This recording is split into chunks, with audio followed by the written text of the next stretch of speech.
kuti muzonse zimene ambuye okuchitirani muzikandi gawo lakungomuthokoza Mulungu. Nendimati takandi service fair yongobwerera kulakula lero lino ni nthawi ya matamando. Tingomuimbira ambuye, tingomuthokoza ambuye pa zabwino zonse watichitira. Mumva kuti ena kuti asidapemphera. Sidapemphera. Chifukwa mmutu mwawomo mudayenda zimene adakhazikitsa kuti ndiyapemphera. Magawo sanatchulawo awa ndiye chati kuti pemphero limeneli. Chabwino kuti akuluakulu malemba anena pena akuti anthu anga ochita dzina langa akadzichepetsa nalapa napemphera ine ndidzawamvera ndipo ndidzawayankha. Mukundimva? Pali magawo ena mwina chitika choti ndichovuta chimene ndi tchimo ndithu ife tazindikira tibwera muno mu tchechi kuti akuluakulu tiyeni tigonjeni m'malo mwa onse amene apha lubwino, m'malo mwa onse amene achita zipongwe Mulungu sadakondwere. Tiye tipemphereni okondedwa kungogonja mbuye m'dziko la Malawi lakulakwirani Mozambiki. Taonani izi chonda mbuye chotsani mkwiyo wanu pa ife ana wanu. Izi zinafunika kuti zipatsete mberero kwa ife, komabe Mulungu mwakukoma kwa mtima kwanu mutikhululukire ife. Basi tipempherapemphera tapita ku nyumba sidapemphere. Tinanena kuti nyamba kwathu kuti sidanene zimene zine kuti sidapemphereni. Ori sidanene chikhulupiriro nditapemphera.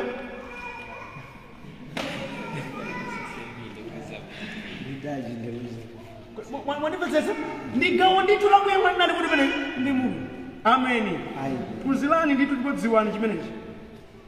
Gawo lina limene limatchuka kwambiri zedi ndiye gawo lina lakupempha zosowa zathu ndi kupempherera ena, intercession. Gawo limene lili ndi limene limatchuka kwambiri zedi. Andi anthu ambiri amathamangira lilipoti limeneli akati kupemphera ndi kuti apemphe zimeneyo akufuna kapena mwina mwamwayi apempherere kwa anthu ena. Koma ndimene ndikuwuzeni ndi limodzi mwa magawo ofunikiranso. Ndiye kuti magawo onse aja amene atchulacha ngotani kuti ndi ofunika. Gawo lolemekeza Mulungu ndi lofunika, gawo lakulapa ndi lofunika, gawo lakumuthokoza Ambuye ndi lofunika, gawonso lakupempha zopempha zanu komanso kupembedzera ena lotani kuti ndi lofunikanso. Alipo anthu ambiri amakhala ndi moyo wodzikondanso Mozambiki. Kupempha kwawo apangoti ine. Okondedwa mudzikhalanso ndi nthawi yopemphererako ena. Mpingo uno ufunika kupemphereredwa. Atumiki a Mulungu afunika kupemphereredwa. Zochitika zambiri zifunika kupemphereredwa. Dziko lifunika mapemphero. Mukudziwa chani? Magawo amene atchulawo anthu ambiri sawachita amangonena mawu tikupemphererani. Funso langa mwauza anthu ambiri mumapemphereradi. Ngati mwauzawo kuti mumapempherera koma simunalemba pena pake kuti mukakumbukire sikupemphera. Ngati mulibe time table ino yoti ineyo ndimapembedzera nthawi iyi kanthawi akaka ndimagoda pansi ndikuyankhula ndi Mulungu ndikuti munani. Andi anthu ambiri tauzana mawu amenewo ngati abwino koma sitani kuti sitichita. Ende amandisaisaso ena amasonkhana choka m'makomo mwawo basi atitiye tikapembedzere basi ambwera mthano iyala miseja chimwene auchita chezavula achakaya namenya dzulo basi tipemphere atateterezeifemulikalera dalena chino kapike ndiwo zati munati kuti nati kopembera muti siriyasi painake mudzatchere foni kuti mwambo kupemphera mwapemphera mwachita ame mamaliza ndi mudzati mapemphera pamene sangazi dzamva chisoni kuti 30 seconds. Amen. Mwapemphera ndakapemphera fere kuchaya ari pano pari pemphera kuyanjana ndi Ambuye kunafunika kathawa. Amen. Alipo ina akapona na mafunso monga Baibulo latchula kuti no nthawi zonse kosalekeza chichezerere ndi mapemphera zichani ndi magawo ngati amene wawa nthawi zonse ngatalike kuti gawo ili okondedwa tilowe mugawo lakugonja ndi kudzichepetsa. Tigonje mkulako kwathu konse mwinanso kulako kwa inu kwa banja lanu kwa ndani mupemphere mawu azambirimbiri. Gawo ili ndi gawo loyamika Mulungu timuyamika Ambuye pa zinthu zonse atichitira mupemphere mumaliza. Gawo ili okondedwa tipemphere ife kungopempherera zosowa za anthu ena ndikuyankhula panopa kusowa fees, ena mabanja, ena ntchito, ena zambirimbiri zofuna kuti chisomo cha Ambuye chitani kodi chilowerere. Tipempherere wena afuna atatetezedwa ndi Ambuye, ena akufuna anzawo zoyipa, tipemphereni okondedwa. Ena ndafiti kumene amatamba ati mapulani achabe ofuna kunonga anthu ena amene angalepherese zimenezo ndi Ambuye. Tipemphereni okondedwa. Moti basi mupemphere 20 minutes zimenezo ndekena kumwera kuzopempha zofuna inuyo zimene mufuna kuti Mulungu akuchitireni. Zinkhani zambirimbirizo ndena amadabora inu moti chambiri kupemphera kuja mpaka nthawi zino yakonera madini kambenani. Zilipo zochuluka zimene Ambuye Mulungu wathu akufuna kuti ife ngati nawo tizipemphera. Amen. Kuti zimveka bwino kabazi.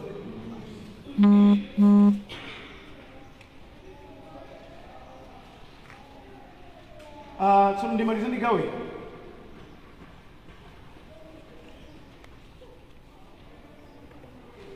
makhalidwe a munthu okhala mpemphero monga atonetsa m'chipangano chakale. Munthu amene kupemphera afunika kuti akhale munthu olunga. Amen. Munthu otani olunga, osati wemwewo opemphera komanso womwewonso zimachimomaka sizigwirizana. Uchimo ndi kupemphera zilali kuti sizigwirizana. Hayi ndithu sizigwirizana. Ukhale munthu olunga. Salimo 32 ndi namba 6 kulekeza ndi namba 10.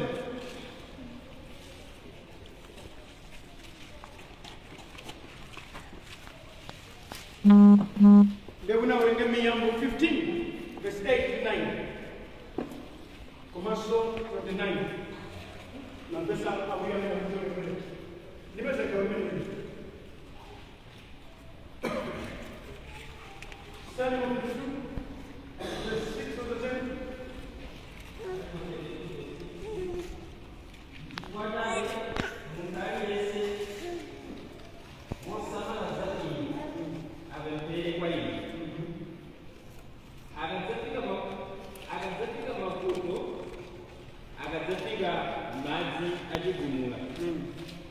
Zosezo sizidzamufikira. Verse 7. Inu ndinu kobisalira kwanga. Inu mumandichinjiriza nthawi ya mavuto. N'chifukwa chake ndimayimba nyimbo zotamanda chipulumutso chanu. Maonekana. What is it? Verse 7. Oh, 10. Oh, 10. Verse 8. Chauta akuti ndidzakudziwitsani ndikuphunzitsani njira imene uyenera kuyendamo. Ndidzakulangiza ndikukuyang'anira.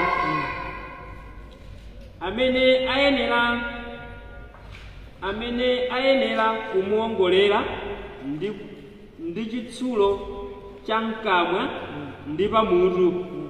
Chifukwa ukapanda kutero nyamazo sizidzakumvera. Verse 10.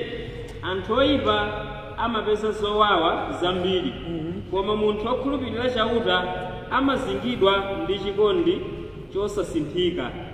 Amen. Amen.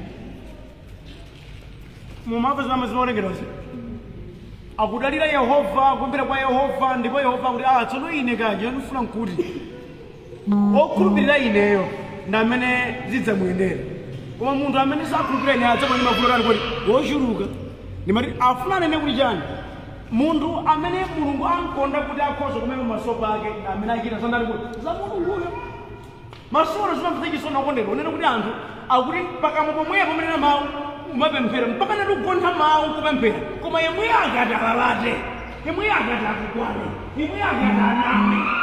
Ayiwa Mulungu afuna iwo amene amapemphera akhale zandali kuti Mulungu.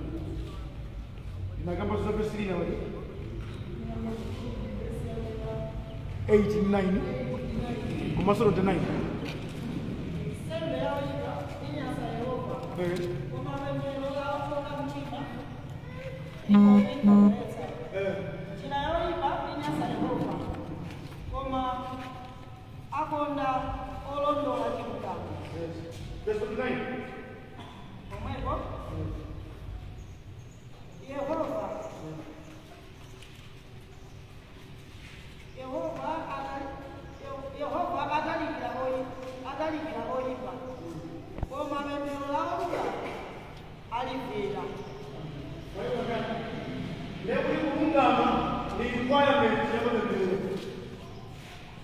mundu amene amakhala kuti ali katika muzochimwa namani alikulemembera saulayango chifukwa nsembe yawo ipa inyasanda Yehova moni wina aliyense amene amakhala katika muchimo Yehova sakondwera naye chifukwa opemphera adzitsananso chiyero opemphera adzitsana choonadi ine madabona walikwenda omwe uri kumagundira kuchalichi kumadzani mbwerekete kumati omwe mungafufuza mbiri zawo ndikupera kuima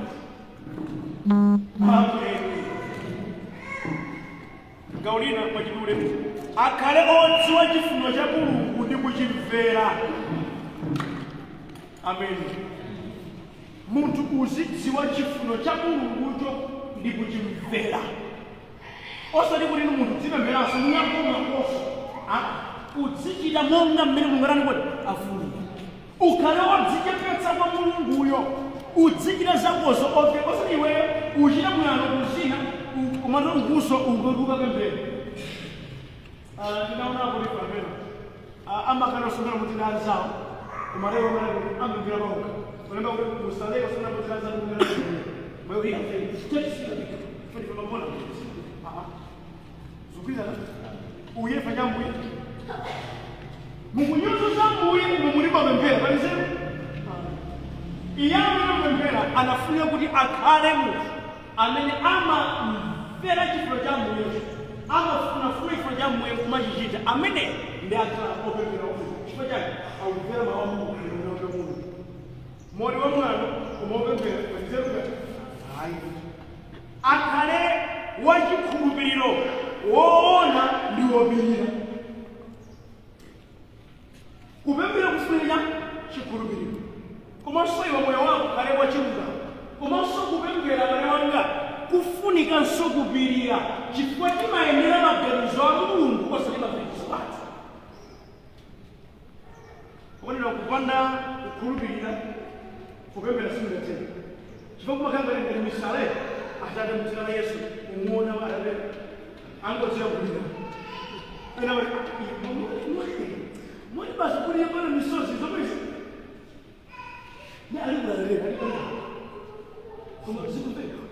iwewe mtima mwako ukupemphera uchoti ndikuyamulazi kumbarako awakumva komanso ukhaleona mtima akula kuti Mulungu akapambana yeye ndizipesiza chilungamu cha Mulungu komanso mukhale banthu opirira chifukwa mukati mwampatsa mawu anu muyembekeza onani kwa iye amene sachera kwazanani safuna amen akhale munthu waulemu ndi wodzichepetsa nangano oponera masiku ano ndapachikungamo mapemphero amasona ambiri ngamulano sikusachita ailakasi amagana kuti Yehova ndipemphera mdzina la Yesu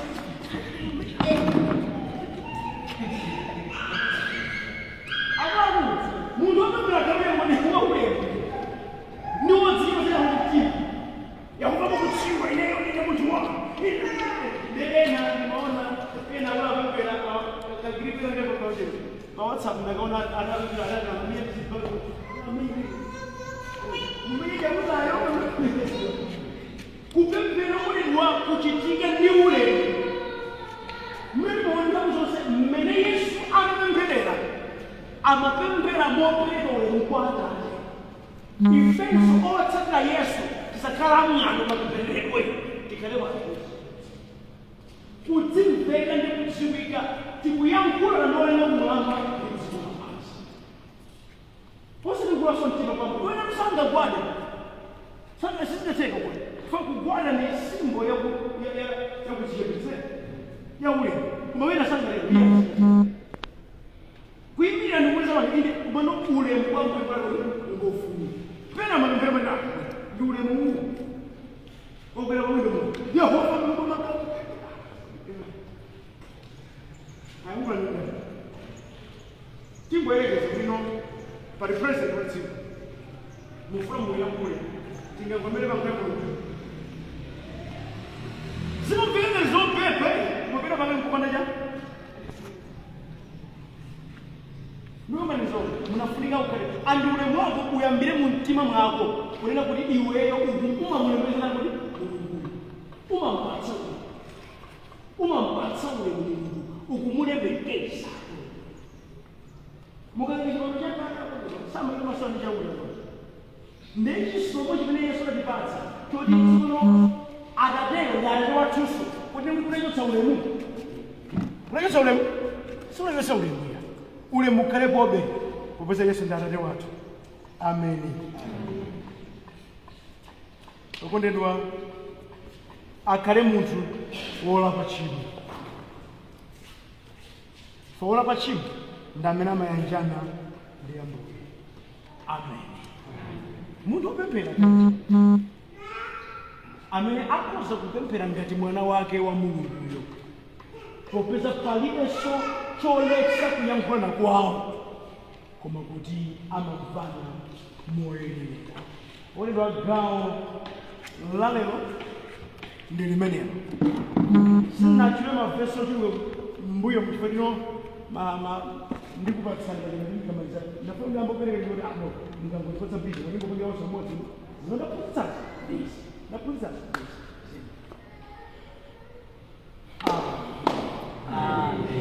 Fuso kapena lemon. Laga ulimenelo. Ikaliwe na Mungu na tutegemea.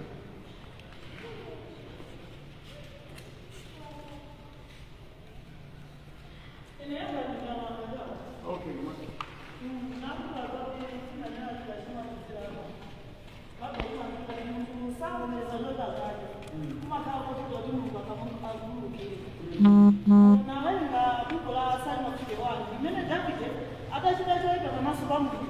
Amena malangwa ndi Mulungu adakaulia muliti kulenga ndazi wake bose ndiyeno iye ujankana ngati chakuchita chija kubisira Mulungu kenaka Mulungu adatuma Natani upite kwa Davide wachita zakuti Natani pakacheza naye Davide akazindikira kuti choipe chija ndinaona kuti Mulungu sakudziwa koma papa nyenga zindikira machimo anga koma ndikupemphera kuti Mulungu asandichotsera mzimu ndipaka sali mapite wa Natani kuti Davide akamva Mulungu kuti aseketse mzimu nkhani ndioneka kuti tikachimwa mzimu anaye akangochoka zathu zathera pati pomwepo zikuveka iti ya ndiye china mzimu anaye asanyengeka Mulungu sanyengeka.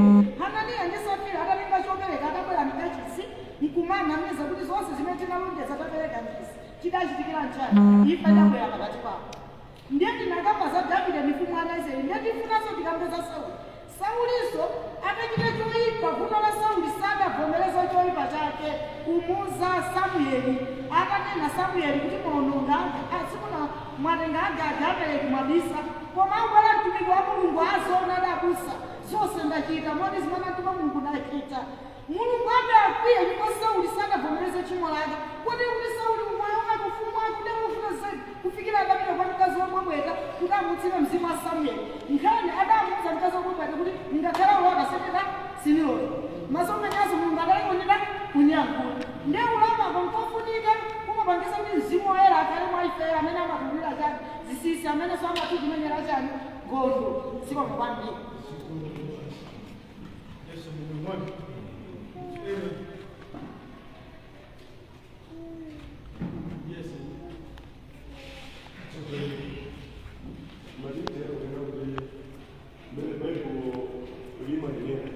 Kala kuti akrisi timaliveta moyo wapemphera sidikadakhala vuto koma limakhala vuto chifukwa chani choyamba nkonguwerenga komano osadzifunsa Mulungu kuti akuuze zenizeni zakatanthauzidwe kabwino kama amene ukuwerenga chifukwa akutipempherani koserekeza mmwemonso akuti mupemphere nthawi zonse koma zopempha zanuzo zikhale zodziwika moti kumapemphera ine matsimikizikadi mumtima kuti timathadi anthu kumatenga nthawi yathu nkumona ngati kuti kupemphera pamene tikusewera pamaso panani kodi pa Mulungu because zinthu zimene tikupemphazo sitikuzidziwaso zinthu zimene tikuzilankhulaso sitingazitanthauzira atatifunsa wina kuti tsono mmene mwapemphereramo mwapemphera 1 hour mwapemphera 2 hours koma chenicheni chimene mmafuna Mulungu atachita nchiyani atata wakupeza ndikukufunsa funso limene likhoza kukhala lovula kuti uliyankhe chifukwa chotena kuti zimene umalumikizana ndi mulungu wena wese sumazitani sumazidziwa chifukwa chake ukhoza ulandira kumabe kumamfunsabe chifukwa yosuka dziwo tena kuti zinthu zidatani zidachitika so ndi maphunziro abwino akutithandiza ena chao ndikufunsa nambali yangu mavesi yawo alipokulika mwadziwa lero nanga mchifaya ndimalimbanabe pa mukaona kuti ena ake apemphera chiyezerere mpaka na umalimbana wozera uno vuto chani sadziwa mamu mpaka na vuto ayi inuyo muchoke muchachi mwathu mwachimwa inuni mwaima bwaji mapemphera usiku malemba akulicha pamene mndinonongera mpingo mukuononga mpingo ononga mpingo nanife ochita kapena olemba ndikukamba zikati za simple koma zachivuta kwa nthawi itali ifewe kuti ndipo zatengera nthawi kuti koza pafika pomasuka makamba zili kodi zimene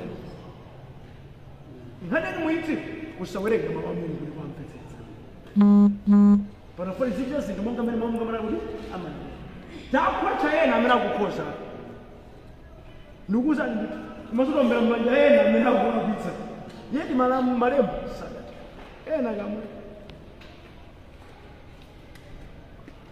yes ine ndaphunzira kuti ngati pali ushasha nkuti munthu adzilapa pamene alakwitsa nde udolo mene udolo lizilapa okonera kukhala moyo osalapa si andigawo limene linofunika kuti andilimalindi kulipikitseni kwambiri osamakukamira chimene mwili morali kuti mwalakwitsa pakana kalikonse munthu uno amene amalapa kwa Ambuye mzake akatiwa yesu winake wamulakwira angalikolapa ngati umavomera kwa Yehova ine tsonondimafunifusa ngati mmakanira kuvomera kwa ine ondiona na kwa Yehova Atate aizovula ukunena timakhala mdziko munomu tikamati pena pake mwene alikalakwitsa kuvomeza kuti ndesimatimanga mpapeso zimoleka kudzikopeta kwake zikoni chathu wabwina ndi msake sofunika eno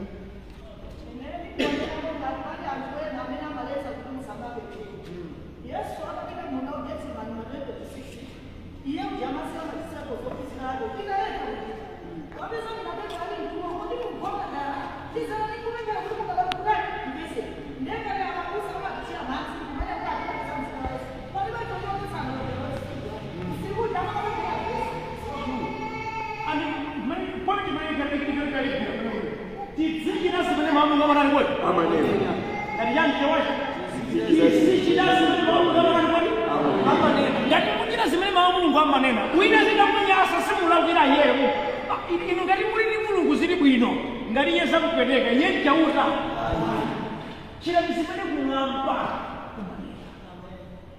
mukafanero wakusangala tsaini ngati okulidwa osamapemphera maseba inukukalichele kwa ndumvera mbili ndikakulumusana Pedro ni adagana ula taweruza ngati kuli kwa bwino kumvera ini kapena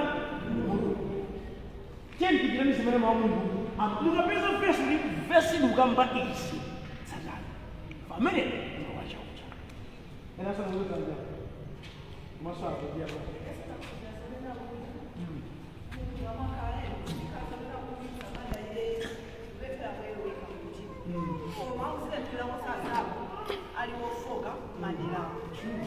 amene owo ndikumbukira sabusandewa adazankula kusoma ode kuti anthu mumabwera ku chalichi socheza kuti ndikamvere mawu aja kuti amalalikira chani abusa mwayiwala zintchito zanu kapena mwayiwala zintchito za amene ali kubwalo ali anthu ofoka ndipotepo anthu pena pake zikhala ndi mbali onena kuti tizipemphererakonso anthu amene ali kubwalo ali ofoka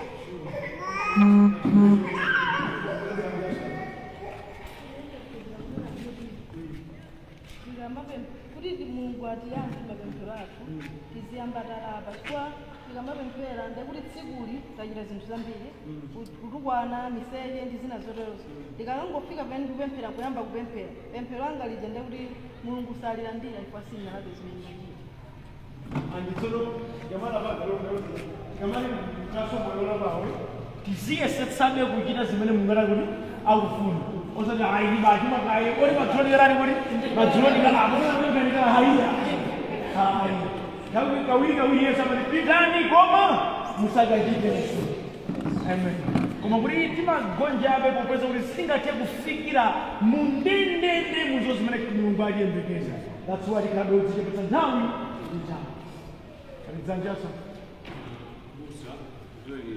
ndilimbikitsa kwambiri napemphero pena ndimakhudzika kunena kuti unakhotumia kuti awiri apemphereko uwone mpingo zi chimene timasonyeza kuti mpingo wathu moyo wopemphero pafuna kuphunzitsa ndithu wena amati kodi matha bwanji anthu kupemphera mwina wala kuzodetsa nsembe neni koma mkati mwapemphera ujama kana nguwali uli zikhali kule kuti mwapemphereko ngofuna tiwabusa chile ku maderamo ndichaku ndithu munthu amati ukhachikuza zawo zambiri ndithu chinyamata kumene ukhala zaka kwa mpemphero tapempherani teni zi peno vota akula mpingo mafukuchitsa manyazi mmene kuti mwatidetsa nsembe sabata ziwiri satani nguja sande kukusha pemphero ngofuna tizedi pamioyo yathu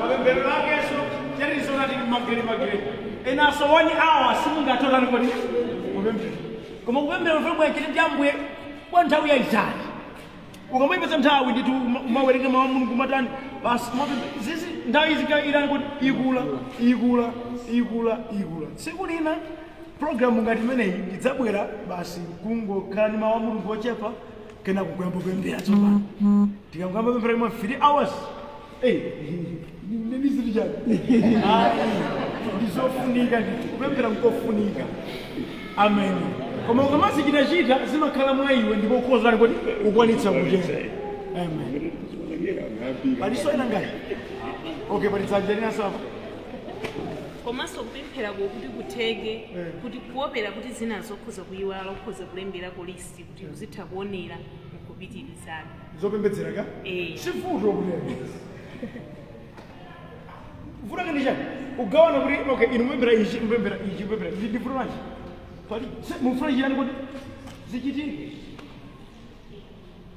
yes nadzanjalinaso ndambo kondo mambo mapemphero amavuta chifukwa tazolowera kuti aya aujaka ndipempherere ndi anthu timakhala ndi mantha ndi tipemphere ayi tipemphere ndi chikhirisitu chimavuta oti panopa tikhala omasuka ndi zimu tiphunzitsazi oti ngakhale panopa tati ayi pempherani awiri atatu koma ena amachita manyazi amakana koma moyo wauzimu mumtima mwako ndimene okuuzira ambuyeyo umadziwa kuti wadzikubuda kuti ambuye watitsogoza njira yanga yolokosoka oti timadalitsika mumtima mwako mukamapemphera oti pemphero ndiye njira yokolowera kumwamba ndiye khomo amen andisipakona kulimbikitsa zoti awiri anyakupempha lose mpherani amen pempherani chifani mali ngati kukwanisa kupemphera kugulu pano khaso zilikathina mukatani kodi mukapemphera umene wakula kuti patakhala kampira katapemphera ifana kana atatu iwe atauche nauche hayi sikodzaferera kuno inuyo pemphera tiona kutsogolo kuti mpingo yambo mapemphera bwanji yes msanjasa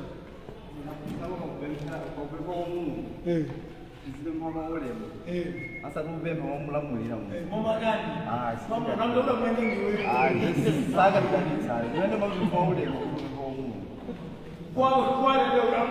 ukapanda kuchilesa mwe ndikulekerani faimanena ndisokuza ine moyo wako usachauta kuli siriasi kwanguli kuonesa mtima andateli vachitire zibwata zambirimbiri kwamwe tipemphere ngati kuti ndi atate wathu olenga kumwamba ndichani kuti dziko lapansi ndimwe ndi mphamvu timulemekeze pali dzanja apa pasi pali dzanjaso enosako okay ndalangalifuso makalifise kuti kodi upemphera kuyenera timakondo malimbana ena amati upemphera nkusizina ena amati kusizizina koma se ena amati upemphera nkukuwa kwambiri kapena kumatsitsa mafanidzo kuti upemphera kuyenera kulaji kupemphera kuyenera kwenyene kwa iwe ndi mulungu zotsizina kapena usatsizina aidere kutsizina ndi attention eti kuti no mzimu wako kuyanyana kwacha ndi mulungu palibe feso kuti ndipo mukapanda kutsizina sindidzamva ayi ndipo sozoti we pemphero lokweza maulo kaloka ndeni mava sizona mukumbuke pacha Nehemiya atamufunsa kuti mfumu ije kuti ufuna uchite chiyani akuti ndinapemphera kwa Mulungu anakweza mawu mkati mwa mtima. Hana zidakhala bwa Mulungu sadamva ndi kukweza mawu kusakweza mawu zonsezi Yehova manani kuti amamva. Ena so ifara alipo amati ali kupemphera kwenikweni kumene kuti azigontha mawe Atate mdzina la Baba Yesu Kristu. Ndiponso ndimati ndinene timati kupemphera maulemu kwa Ambuye ndi ena amanena kuti ati Satana muzimpusitsa Satana umapusitsa umati Yehova ifeyo mawa ati tisonkhana tipemphera udzati mawa simbwerako ali adampusitsa Satana.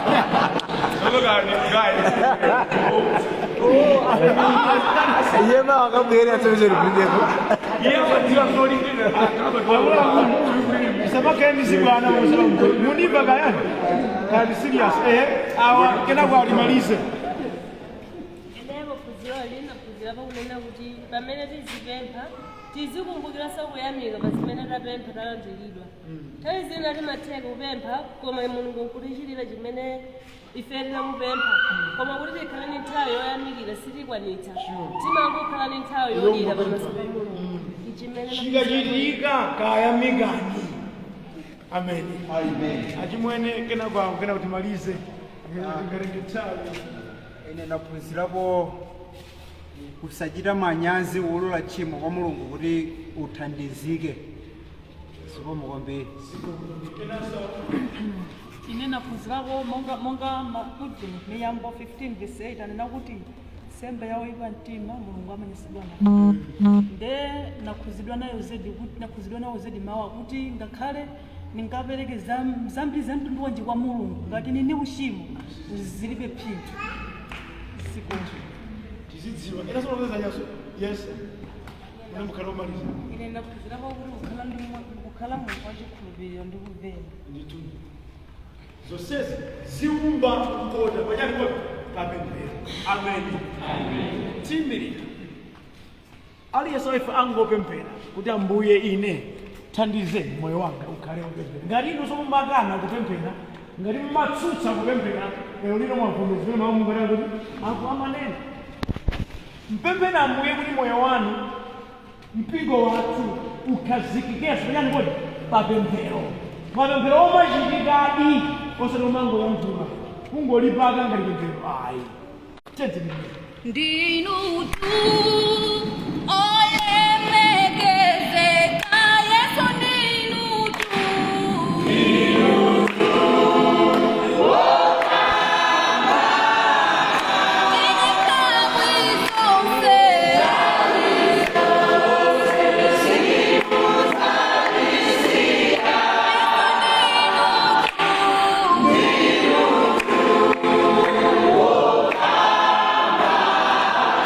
Yesu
Yesu Khristu kuyamikani kuti madzulo alero mwatipatsanso mawu anu.